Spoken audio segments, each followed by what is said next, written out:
बिस्मिल्लाहिर्रहमानिर्रहीम सल्लल्लाहु अलैहि वअलैहि करीम।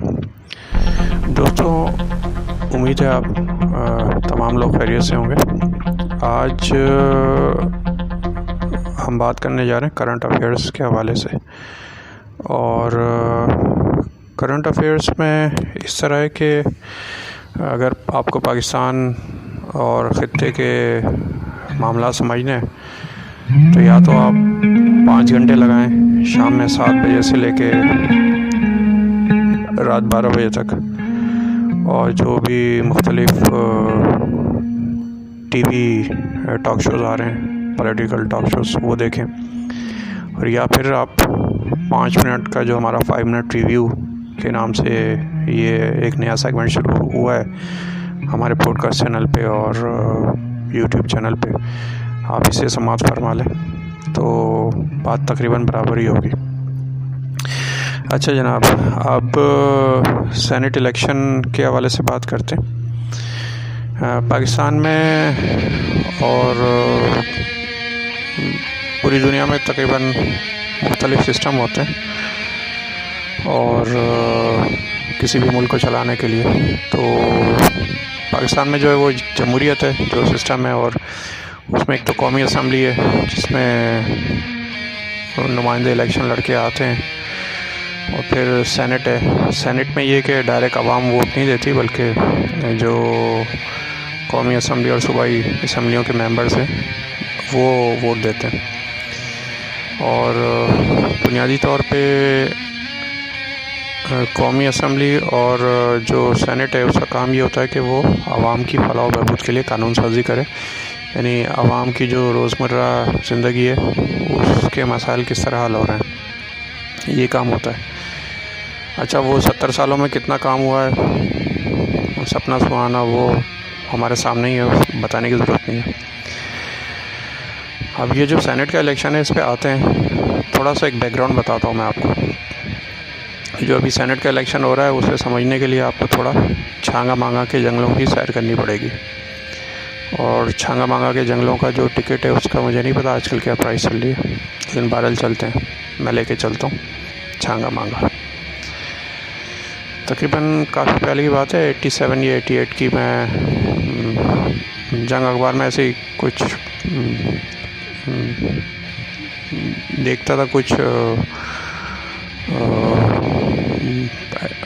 ऐसी एक मेरी नज़र पड़ गई, वो कुछ मैं दूसरी चीज़ पढ़ना चाह रहा था, उसमें मुख्तलिफ दूसरे कहानियाँ वगैरह भी आती थी, आर्टिकल्स आते थे।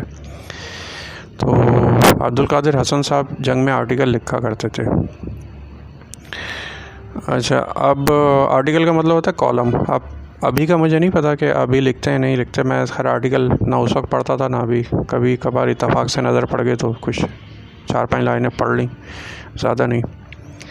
तो 4-5 जो लाइनें उन्होंने लिखी थी उस वक्त भी यही था, कुछ अदम एतमाद या एतमाद की कुछ तहरीक चल रही थी। तो जो लिखा हुआ था उसका ख़ुलासा बता रहा हूँ कि छांगा मांगा के जंगलों में जो उस वक्त की हुकूमत थी, अपोजिशन थी, वो सारे ये अपने जो कौमी असम्बली और सूबाई असम्बली के मेंबरान्स को उन्होंने ठहराया हुआ था। 2 सियासी जमातें थी तो वो दोनों ही ठहराती थी, एक कोई इधर कोई उधर। तो उन्होंने लिखा कि जब सुबह स्वीपर आए वहाँ पे सफाई करने के लिए, झाड़ू देने के लिए, तो स्वीपर्स को उस जो गेस्ट हाउस छांगा मांगा के जो जंगलात के गेस्ट हाउसेस थे वहाँ से बहुत बड़ी तादाद में ख़ाली बोतलें मिली मशरूब मगरिब की। तो मशरूब मशरिक़ तो रूह अफ़ज़ा है, मशरूब मगरिब क्या है ये आप कभी जाएं मगरिब तो वहाँ पूछ लीजिएगा वो किसको कहते हैं, वो लोग बता देंगे आपको। मशरूब मगरिब की बोतलें मिली बहुत बड़ी तादाद में, खाली, भरी भी नहीं, खाली बोतलें। और फिर जो दूसरी सौगात उन्हें मिली वो थी टूटी हुई चूड़ियाँ। अब उसमें शायद कलर भी लिखे हुए थे, लाल रंग की, हरी, नीली, पीली, तो काफ़ी चूड़ियाँ भी मिली उन्हें। अच्छा, तो ये उसका ख़ुलासा था। और फिर जब अब्दुल कादिर हसन साहब ने वो कॉलम ख़त्म किया तो उन्होंने लिखा कि एतमाद या अदम एतमाद का फ़ैसला आवाम नहीं करेंगे, बल्कि छांगा मांगा के जंगलात के रेस्ट हाउसेस करेंगे। तो दोस्तों अब वो मैं तो खैर बहुत बिल्कुल बच्चा ही था उस ज़माने में, और आज भी बच्चा ही हूँ मैं, तो इतनी अकल तो है नहीं मुझे। अब वो जो उस आर्टिकल का मतलब था मुझे समझ में नहीं आया, आप लोग समझ जाएं तो मुझे भी बता दीजिएगा। अच्छा, बहरहाल वो जो छांगा मांगा के जंगलात से अब हम आ जाते हैं सेनेट में। इस वक्त जो सेनेट में इलेक्शन होने जा रहे हैं वो भी बिल्कुल वो छांगा मांगा के जंगलात वाली कहानियाँ हैं। वो कहानी थोड़ी बदल गई है, अब वो बोतल से बढ़ के 50 करोड़ या 60-70 करोड़ पे आ गई है, कुछ इसी किस्म के मामला हैं। और इसमें लोग कोई एक उम्मीदवार को क्रिटिसाइज़ कर रहा है कि जी जो पीपल्स पार्टी के उम्मीदवार हैं उन्हें तो तैयब उर्दुगान की जो एहलियाँ हैं वो ढूंढ रही हैं, और बाकी सुनने में आया उन्हें अर्तुगरल भी ढूंढ रहा है। तो अब वो क्यों ढूंढ रहा है अर्तुगरल उन्हें, ये तो मुझे नहीं पता। बहरहाल भाई हम तो मामूली इंसान हैं, अर्तुगरल जाने और वो पीपल्स पार्टी के उम्मीदवार जाने। और दूसरे जो पीटीआई के उम्मीदवार हैं तो वो भी उनके मामला ऐसे तो नहीं है लेकिन वैसे हैं। अब या तो मामला ऐसे हैं या फिर वैसे हैं, कुछ ना कुछ है। तो बहरहाल इस सेनेट के इलेक्शन से पाकिस्तान की आवाम का कोई लेना देना है नहीं, अगर मैं आपको बहुत ईमानदारी की बात बताऊं। कल भी समझें ये जो इलेक्शन थे ये छांगा मांगा के रेस्ट हाउसेस की कहानी थी, आज के इलेक्शन भी ऐसे ही हैं। और पाकिस्तान का मुस्तकबिल जो मुझे नज़र आ रहा है पाकिस्तान इंडिया बांग्लादेश का, वो सिविल वॉर है या खाना जंगी है। और उसकी वजह आप और हम सब हैं, क्योंकि हम 50 साल से जिन्हें वोट देते हैं फिर अगले 50 साल भी उन्हें ही वोट देते हैं आंखें बंद करके। और हम ये नहीं सोचते कि ये लोग जो 50 साल से हुकूमतें कर रहे हैं, ये भी अगर 2-2.5 साल से भी हुकूमत कर रहे हैं तो इनकी क्या स्टैंडिंग है, क्या इनके कारनामे हैं जो हम भुगत रहे हैं। और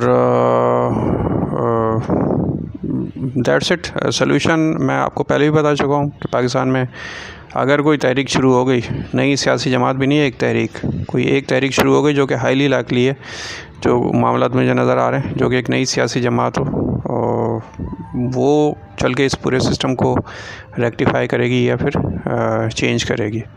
that is the only solution. Otherwise फिर दूसरा सोल्यूशन जो मुझे नज़र आ रहा है छांगा मांगा के जंगलात से लेके सेनेट तक और सेनेट से लेके फिर आगे सिविल वॉर या खाना जंगी तक, वो मैं आपको बता चुका हूँ।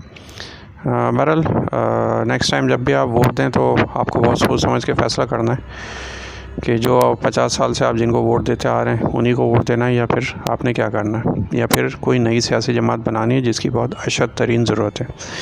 आने वाली एपिसोड के लिए हमारे इस पॉडकास्ट चैनल को सब्सक्राइब करें और हमारे इस यूट्यूब चैनल को सब्सक्राइब करें और इसे अपने तमाम हल्का अहबाब में शेयर करें, ताकि हक़ और सच्चाई की जो जंग हम इस वक्त लड़ रहे हैं उस जंग में हमारे और भी साथी बन सकें। आपके ताउन का बहुत शुक्रिया। अल्लाह हाफ़िज़।